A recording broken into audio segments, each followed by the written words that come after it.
Mesdames et messieurs, c'est le moment pour nous maintenant d'aborder la dernière ligne droite inhérente à notre thématique famille. Aujourd'hui, le rôle des cadeaux pour les enfants. Vous avez déjà commencé le choix? Vous avez le choix? J'ai quelques pistes. Vous avez l'embarras du choix ou le choix de l'embarras? Non, non, quelques pistes, mais pas encore. Oui. Quelques pistes. On ne va pas tout dévoiler. On va fermer les yeux pour découvrir. Ok. Aussi. Voilà. Quel cadeau donner aux enfants? Comment les donner? Puis, dans quel état d'esprit? C'est l'idée de cette thématique. D'ailleurs, nous commençons par poser le postulat de ce thème.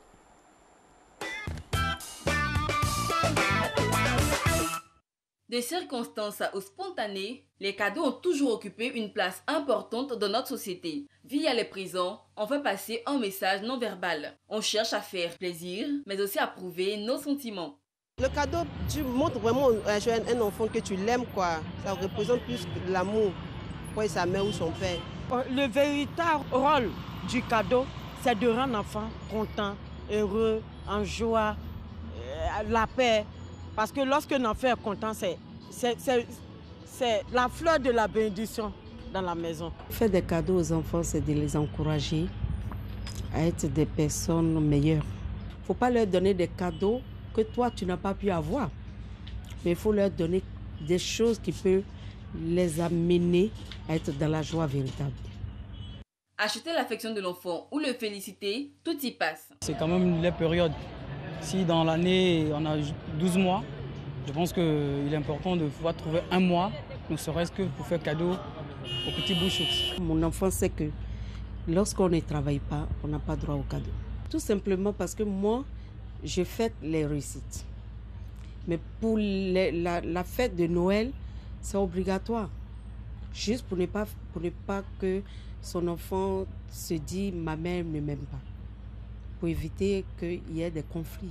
Quand on fait des cadeaux pour son enfant, c'est juste l'encourager parce que l'enfant est correct. Pendant les fêtes de Noël, c'est important d'offrir un cadeau à son enfant parce que dans son entourage, il aura des gens aussi qui ont des cadeaux, qui vont vouloir jouer avec le cadeau. S'il n'a pas, il va se sentir un peu isolé par rapport aux autres. Des parents qui n'ont pas les moyens, on le sait. Mais quand même, pendant la fête de Noël, un petit cadeau de 1000 francs ou bien même de 500, il y en a tout sur le marché. Tu vas partout, même à Djamé. Les gens pensent aussi à ceux qui n'ont pas les moyens. Ils font aussi des petits cadeaux. Le véritable rôle du cadeau, je crois que c'est pour que l'enfant soit en joie, pour que l'enfant se sente aimé, ou bien pour que l'enfant sache que son père l'aime. Quand il grandit, mon papa m'a donné ça quand j'étais petit, ceci. Au moins, discuter avec ses amis, on m'a fait un cadeau. Ça peut l'amener à se surpasser même. Coûte que coûte, des cadeaux. À Noël, comme en toutes occasions, quitte à se saigner ou à s'endetter beaucoup plus pour faire comme les autres et non pour faire plaisir à l'enfant. Et pourtant, une fois déballé, leur intérêt s'estompe moins d'une semaine après. Et si Noël était autre chose que des cadeaux? Et si Noël redevenait aimer tout simplement? Eh oui, bonne question. Hein? Ah oui. Alors, docteur, bonjour. Bonjour Ali. Bienvenue. Merci, bonjour Marco. Vous nous avez lâché 2-3 semaines? Ben, c'était pour la bonne cause. Mais l'autre docteur s'est très bien occupé de nous et des téléspectateurs. Oui, j'ai suivi, je le salue. Ouais. Docteur Frédéric Zabi, qui est le fils d'un grand philosophe de Manfla. Alors, aujourd'hui, on parle des cadeaux pour les enfants. On va déjà définir ce que c'est que le cadeau. Eh bien, le cadeau, c'est tout simplement un objet que l'on offre à une personne sans contrepartie pour lui faire plaisir ou pour marquer notre attachement à cette personne. Mais là, on parle des enfants. Oui, ça prend une autre connotation. Ah, oui. On est dans un autre univers, on est à Noël avec tout ce que cela comporte. Oui, mais pour les enfants, comme ils ont une faculté de compréhension qui est réduite, il faudrait que le cadeau soit bien présenté. C'est-à-dire ne pas donner de cadeaux excessifs, ne pas donner de cadeaux aux enfants qui ne le méritent pas, ne pas couvrir l'enfant de cadeaux parce qu'en limitant les cadeaux, on permet à chaque cadeau d'exprimer son sens. Si l'enfant a trop de cadeaux, dans l'élément qui est passé, la dame a dit qu'une semaine après, les enfants se détournaient des cadeaux. C'est parce que ce ne sont pas des cadeaux utilitaires. Lorsque le cadeau est bien choisi, c'est-à-dire en tenant compte des goûts de l'enfant, de ses passions et de sa façon de vivre, l'enfant utilise le cadeau beaucoup plus longtemps. Donc, le fait que l'enfant se désintéresse rapidement du cadeau est un indicateur qui montre que ce n'était pas le cadeau approprié pour choisir bien le cadeau de l'enfant, il faut prendre en compte ses goûts, sa façon de vivre et ce qui l'attire, ce qui l'intéresse. Autrement, c'est le même sort, à peine déballé, le cadeau va rester non utilisé. Il devient obsolète pour l'enfant. Comment ça se passe après le Père Noël intervient à quel moment dans ça? Quand il croit au Père Noël, quand il ne croit pas? Est-ce qu'il y a un avant ou après croyance au Père Noël? Oui. Mais écoutez, le phénomène du Père Noël permet à l'enfant de développer son imaginaire. Donc récemment, j'ai rencontré une petite fille qui était dans la brèche de ne plus croire au Père Noël. Et moi, j'ai le numéro personnel du Père Noël. Ah ben oui. Donc, quand je rencontre un enfant comme ça, ben, je lance l'appel et le Père Noël qui est briefé, bien sûr. Je lui dis, allô Père Noël, il y a une petite fille qui veut te parler. Et le fait d'avoir parlé à mon Père Noël l'a quand même convaincu de son existence. Et ce qu'il faut remarquer, c'est que plus Noël approche, plus les enfants qui doutent préfèrent y croire, parce que si on ne croit pas, ça veut dire qu'on n'attend plus les cadeaux. Donc c'est bien de développer l'imagination des enfants à travers le mythe de Noël, mais lorsque l'enfant n'y croit plus, il faut quand même lui offrir des cadeaux, parce que c'est un fait sociologique. Les cadeaux de Noël, ça symbolise les dons offerts à l'enfant Jésus quand il est né. Donc c'est pour perpétuer une tradition. Et cette tradition-là ne doit exclure aucun enfant, quelle que soit sa religion, son âge et sa façon de vivre. Et en tenant compte, bien entendu, du pouvoir d'achat des parents et de l'environnement financier dans lequel ils sont. D'accord. Merci beaucoup, docteur. Donc, le Père Noël, là, c'est par lui que passent les cadeaux jusqu'à vous. Alors, comment obtient-on un cadeau? Un cadeau ne s'obtient pas. Un cadeau qui s'obtient, ce serait un cadeau issu de la manipulation. Or, on l'a dit en définition, le cadeau, c'est un fait spontané. On offre spontanément un cadeau à une personne pour lui manifester notre sympathie, notre affection ou notre attachement. Donc, la formulation de dire obtenir un cadeau, ça voudrait dire manipuler en vue de soutirer un cadeau. Ce n'est pas le cadre normal du cadeau. Le cadeau, normalement, vient spontanément de celui qui l'offre et ce n'est ni forcé ni demandé. Alors, quel enfant pour quel cadeau? En d'autres termes, est-ce que, tout à l'heure, vous avez dit qu'un enfant qui ne mérite pas, on ne le donne pas. Est-ce qu'un parent à Noël peut avoir le courage ou la force de laisser son enfant sans cadeau? Non, je l'ai dit tantôt, Noël, c'est une fête traditionnelle. Donc, le cadeau de Noël ne doit pas être rattaché au mérite. Ou tout au moins, le mérite peut moduler l'importance du cadeau. Si l'enfant, par exemple, n'a pas bien travaillé en classe et qu'il demande un cadeau, on lui dira, tu n'auras pas ce cadeau parce que, mais on donne un cadeau de compensation. Il ne faut pas laisser les enfants sans cadeau parce que cela voudrait dire qu'on l'exclut de la tradition, l'exclut du rituel de Noël et cela est très frustrant pour les enfants et ça peut jouer sur sa construction psycho-affective. En tout cas, ils ont échappé belle pour certains qui ne sont pas sages, mais quand même, on vous incite à rester sage. Alors, docteur, quel est le rôle dévolu au cadeau? Ben, le cadeau est un marqueur affectif pour la cellule familiale. Parce qu'il y a des cadeaux, il y a des cadeaux professionnels aussi d'entreprise. Donc, vous allez voir qu'en ce moment, il y a beaucoup d'arbres de Noël d'entreprise. Mais dans la cellule, dans la sphère familiale et personnelle, le cadeau marque l'attachement que nous avons pour les personnes qui nous sont proches. C'est pour cela que lorsque vous recevez un cadeau d'un inconnu, vous êtes inquiet parce que le cadeau signifie quand même quelque chose. Ça veut dire, je suis attaché à toi, j'ai de l'affection pour toi ou même de l'amour. Donc le cadeau a une signification très particulière qui est l'affection, l'attachement, l'amour. Comment on choisit le cadeau dans le cadre du couple, par exemple? Est-ce que c'est de concert ou bien chacun fait son cadeau? C'est quoi l'idéal? Le cadeau de l'enfant. Le cadeau de l'enfant, bien sûr. Le cadeau de l'enfant. Venant, par exemple, des parents du couple. Le cadeau doit être, l'enfant doit être au centre du choix du cadeau. C'est-à-dire? Donc, on connaît son profil, on connaît ses goûts, on connaît ses rêves, ses habitudes. Donc, le cadeau doit avoir... On sait aussi ce que ses camarades vont avoir? Non, il ne faut pas s'aligner sur les camarades. Très bien, Alix. Mais il faut apprendre à l'enfant à ne pas comparer parce que, de toutes les façons, les poches des parents ne sont pas similaires. Docteur, chaque année a ses cadeaux. Une année, c'était les overboard. Après, avant, c'était les tablettes. Oui, mais il ne faut pas rentrer dans les phénomènes de mode. Il ne faut pas rentrer dans les phénomènes de mode. Mais l'enfant apprend à partir société aussi. Ben, c'est l'éducation, justement. Montrer, le coach qui m'a précédé a parlé justement de donner l'exemple et de se dominer. Se dominer, ça veut dire prendre sur soi. Donc, si un overboard est hors de mon budget, je ne vais pas l'acheter parce que tous les enfants de l'école l'auront. Et l'enfant va comprendre. J'expliquerai à l'enfant. Les enfants comprennent. Contrairement à ce que les parents pensent, les enfants comprennent. Il suffit juste de leur expliquer avec des mots qu'ils peuvent comprendre. Il ne faut pas mettre l'incapacité, il ne faut pas cacher notre incapacité derrière l'imposition du cadeau ou derrière un silence.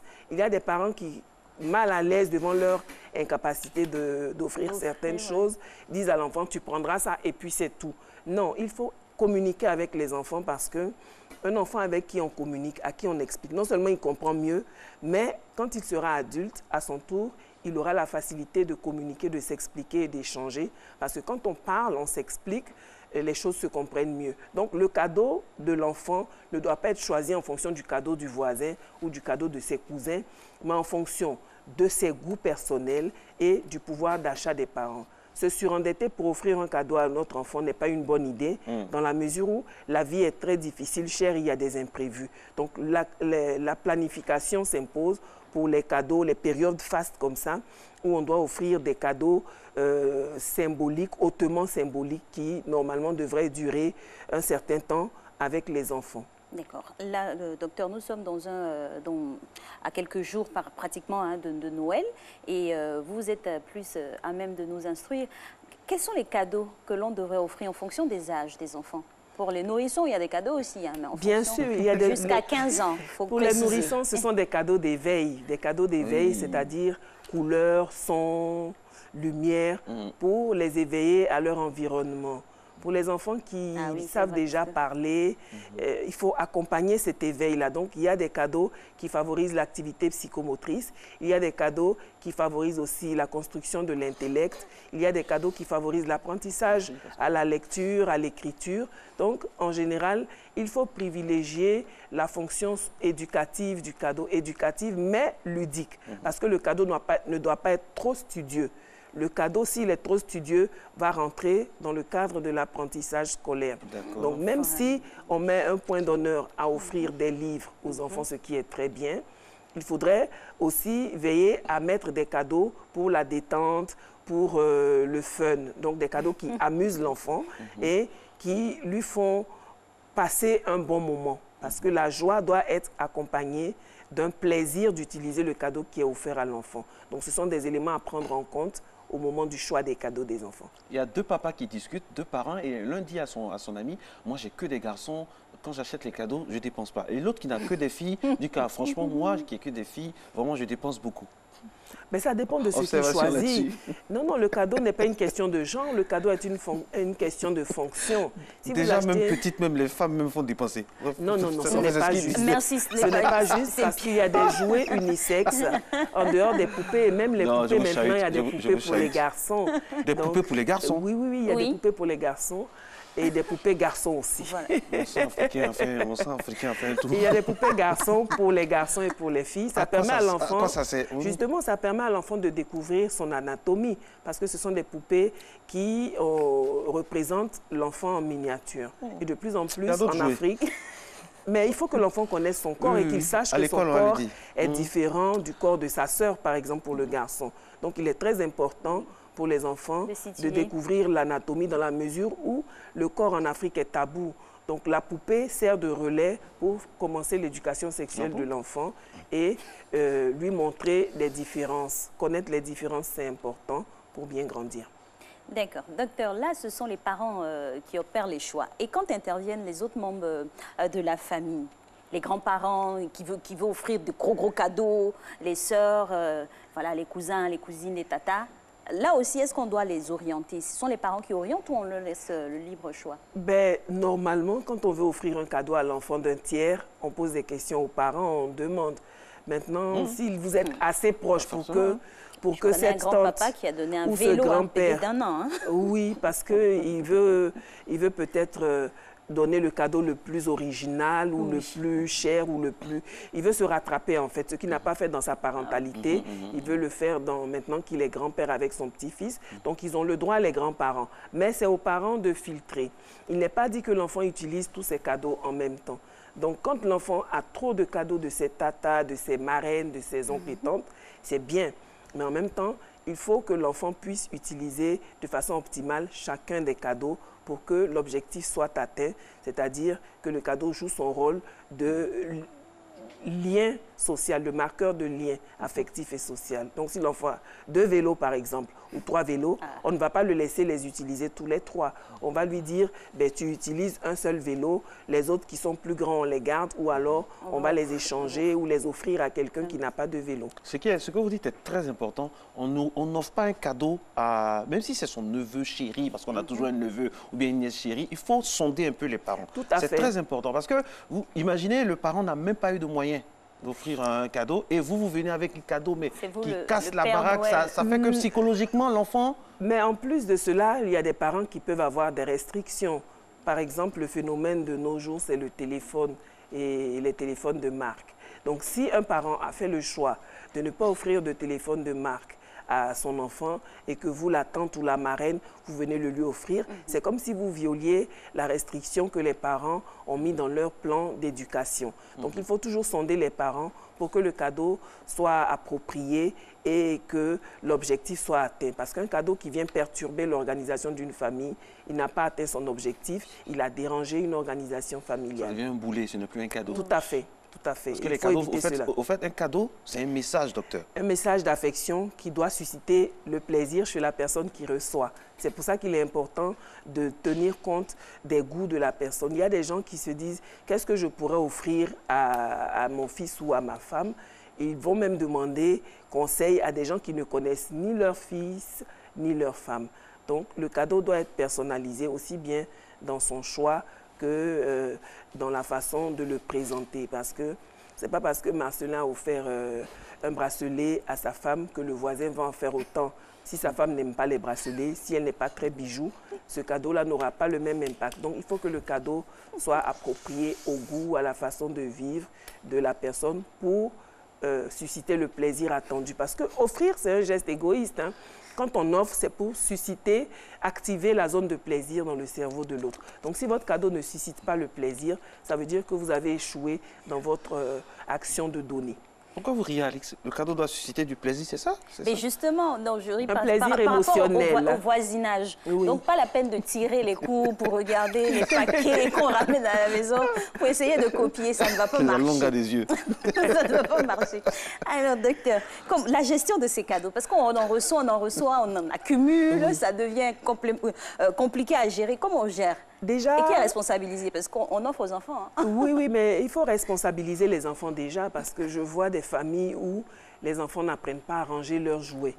Donc, le cadeau doit être géré par l'enfant avec l'accompagnement des parents. Déjà, après l'ouverture des paquets, il faut faire un tri. Il y a des cadeaux qui sont fragiles. Il y a des cadeaux qui sont dangereux, je le répète, parce que surtout les cadeaux dans l'élément, on a entendu parler des petits cadeaux de 1000 francs. Il y a des cadeaux qui sont dangereux. Si c'est une voiturette de 1000 francs, vous allez voir qu'à peine ouvert le paquet, la roue va sortir et on aura le fer qui tient la roue, qui est un danger pour l'enfant. Donc, évitez de donner des cadeaux dangereux aux enfants. Pour les enfants en bas âge, évitez de donner des cadeaux de petite taille ou des petites pièces qui peuvent facilement mettre dans le nez, dans la bouche ou dans l'oreille. Parce qu'après Noël, aux urgences, il y a beaucoup d'urgences pédiatriques où l'enfant a mis des petits éléments dans le nez, dans la bouche ou dans les oreilles. Donc, évitez. Et lire sur les boîtes, souvent l'âge est mentionné. Donc, quand on met 3 ans et plus, il ne faut pas donner un cadeau de 3 ans et plus à un nourrisson. Il ne faut pas donner un cadeau de 7 ans et plus à un enfant de 3 ans. Donc, bien faire attention en lisant sur les emballages des cadeaux avant de les choisir. Et savoir aussi, docteur, il faut le dire et le redire dans nos quartiers.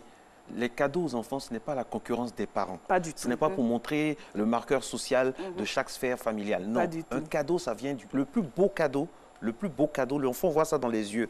c'est le cadeau du cœur. Exactement, exactement. Il y a des familles très modestes où les gens sont beaucoup plus heureux que des familles où il y a des cadeaux à profusion. On n'avait pas des cadeaux chers quand on était enfant, on n'avait pas les overboard, mais on était heureux. Ben voilà, et le overboard ne rend pas heureux forcément. Voilà. Il favorise juste le m'as-tu vu, mais ça ne rend pas heureux. Donc il faudrait qu'on privilégie les marques d'affection, puisque le rôle, la fonction du cadeau, c'est un marqueur affectif. Donc il faudrait qu'on privilégie. Une fois qu'on a donné le cadeau, c'est comme si on avait fait une promesse, parce qu'on dit « j'ai de la sympathie, de l'affection, de l'amour pour toi ». Après le cadeau, il faudrait que cela se manifeste dans la vie de tous les jours par des faits et des gestes pour accompagner le cadeau. Autrement, le cadeau vous aurait fait mentir. Et je veux revenir aussi sur la gestion des cadeaux antérieurs. Comment ça se fait? Avant un rush de cadeaux, ce que je suggérerais aux parents, c'est de faire un tri. Les cadeaux pas trop abîmés, on peut les offrir à des personnes défavorisées. Donc, vous avez des points de collecte. Vous avez aussi sur les réseaux sociaux des personnes qui font des actions auprès des enfants défavorisés, auprès des enfants malades, auprès des enfants de familles démunies. Donc, faire un tri et apprendre aussi aux enfants à donner, parce que demander, surtout, il est très, très important quand on fait le tri, de demander l'avis des enfants, parce qu'il y a des cadeaux qui sont abîmés, mais auxquels les enfants sont attachés très fortement. Une valeur sentimentale. Une valeur affective très forte. Donc, il ne faut pas enlever ce cadeau-là sans l'autorisation de l'enfant concerné, parce que le traumatisme peut être grand. Donc, toujours faire le tri avec l'accord de l'enfant à qui appartient le cadeau, parce qu'il faut qu'il vous donne son OK pour que son cadeau passe à d'autres personnes. Autrement, vous aurez violé son intimité, puisque ce cadeau-là lui appartient et est un marqueur affectif qui lui dit il y a telle personne qui t'aime, donc il a matérialisé par ce cadeau. Donc, il ne faut pas non plus donner des cadeaux trop abîmés aux autres personnes, parce que même quand on est dans le besoin, il faut respecter la dignité de ceux à qui nous offrons des cadeaux ou même des vêtements. Donc, veillez à donner des choses présentables, acceptables, même si ce sont des personnes défavorisées, parce que ces personnes-là aussi ont droit au respect de leur dignité. Merci beaucoup. Rôle des cadeaux pour les enfants, c'est le thème, mesdames et messieurs. L'esprit de Noël s'empare déjà de la matinale de RTI 1. On est très heureux donc de passer une fois de plus un jour avec vous. Merci beaucoup à vous. C'est moi. Tanon Laura. Et puis n'oubliez pas, Alix et moi, nous sommes des enfants de nos parents. Non, nous sommes dans la catégorie enfants, on attend nos cadeaux également. Mais moi, ce que je vais faire, je vais me mettre sous le sapin pour montrer que je suis un cadeau pour mes proches. Absolument, ça c'est pas mauvais. C'est une bonne orientation. Merci beaucoup à vous. Merci. Et puis le plus beau cadeau que RTI 1 puisse vous faire, c'est Matin Bonheur. Absolument. Bonne journée. Ciao, ciao.